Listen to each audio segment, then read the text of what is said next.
the cycle of emotions. As a spiritualist, you have to overcome the emotion. Just because you're with someone, or whether it's life, just because things look down for the moment, or wherever they look up, you can't allow these experiences to dictate who you are. Life has a lot of cycles. Some can be pleasant and some can be bad. Will you allow these things to affect you? Will you allow these things to give you a temporary moment of pleasure and satisfaction? Will you allow it to bring you heartache and pain? Both of these experiences are good and bad, but these are temporary. Grief is not always going to be with you. It's not always going to plague you. Happiness is not always going to plague you either. Sometimes you have to look back into yourself to get a grip of who you are.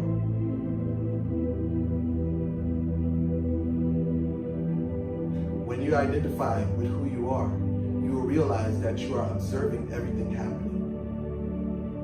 Sometimes you even have to go deep in yourself and observe what you feel. What you feel is a locomotive train. It drives you, it can compel you. But sometimes you have to tell your emotional self, hold on for a second. Just because you feel that way, that's not who I am.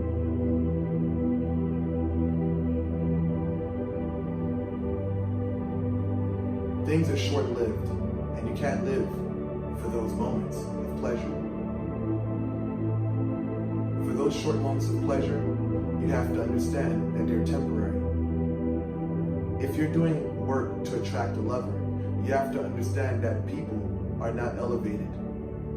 People are 99% carnal and emotional. One moment this person may be running after gratification of sexual desires, and he runs to another person for gratification of those sexual desires. Some people are led by their emotions. They never get a glimpse of who they are. They never take a stop or a pause to say, what am I doing? Am I doing anything that is to benefit me or who I am? But the enigma is, you really can't please who you truly are because you have everything already. You are at peace. You are abundant. You have all those things. And nothing can ever bring happiness or joy to who you truly are because you are all those things. You are self-sufficient. And this is where we find being independent. Independent in its gross manifestation is someone who has their shit together, as we say as human beings.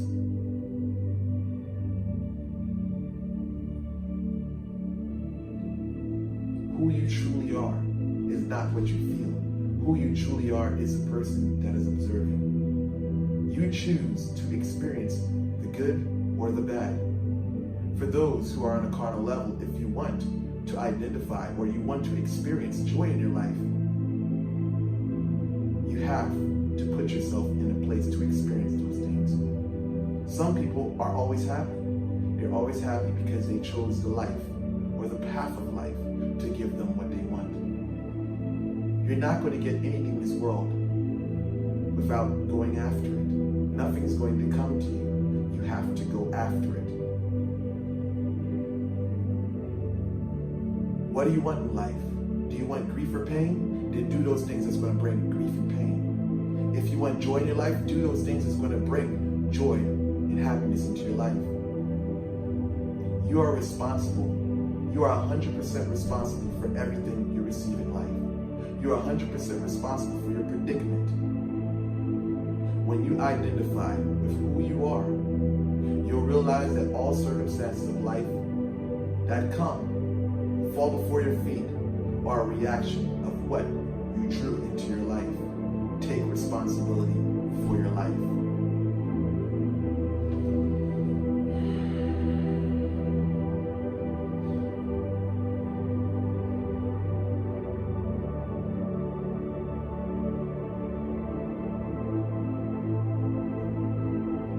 Who are you? What are you?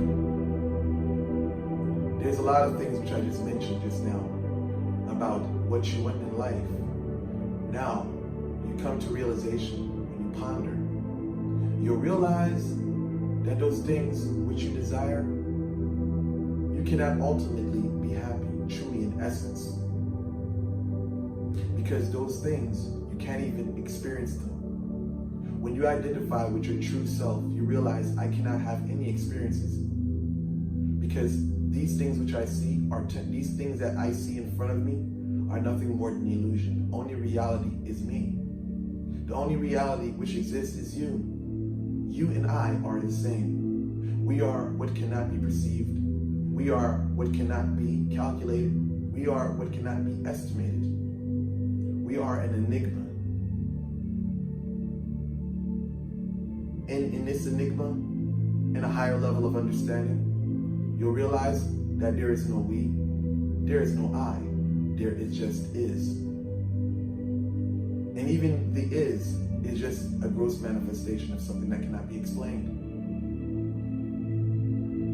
What are we, who are we, and where are we going? There is nothing that we see, there is nothing that we experience that is real. Even if I tell you the word it is now here, these are only words to identify. These are only words to explain what we cannot explain. No matter what words we use, no matter how we draw it, no matter how we illustrate things on the above, in the clouds, or beyond the clouds, we'll never be able to explain in totality what it is. It is an experience. Even for me to say experience, you just have to be there. Even for me to say you have to be there, there's no way you can be there because words cannot explain the ultimate reality. Everything that I say cannot even identify or explain that which it already is. Everything that I'm saying from that is cannot even explain that. Everything that I'm saying to you cannot even explain the infallible. Words cannot explain the ultimate reality, the ultimate experience of one's individual self. I hope that people can take these words and say to themselves, I have to make that experience because words cannot explain. There's many people that fall into the illusion. They fall into the illusion of someone is causing this to happen. Someone is doing this. Someone is doing that. The only reality which exists that conquers all is to identify with yourself. Because when you identify with yourself, you say that I am the only reality and nothing outside that I see can affect me. I am in control of those things which I see. It is a movie.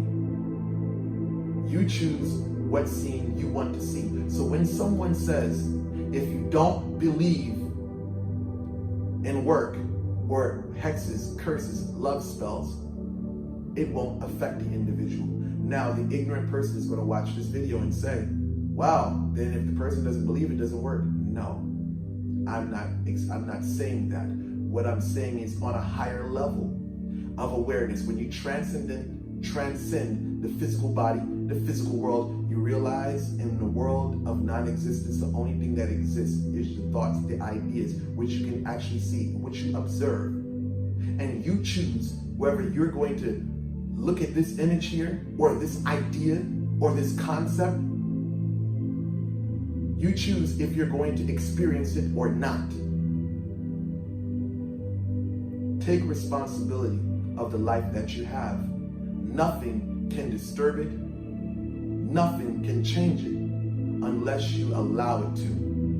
If you get into the illusion, or what some people call samsara, or what some people would consider as the mashi in voodoo, you realize that all is nothing more than a dream, nothing more than a figment of your gross imagination.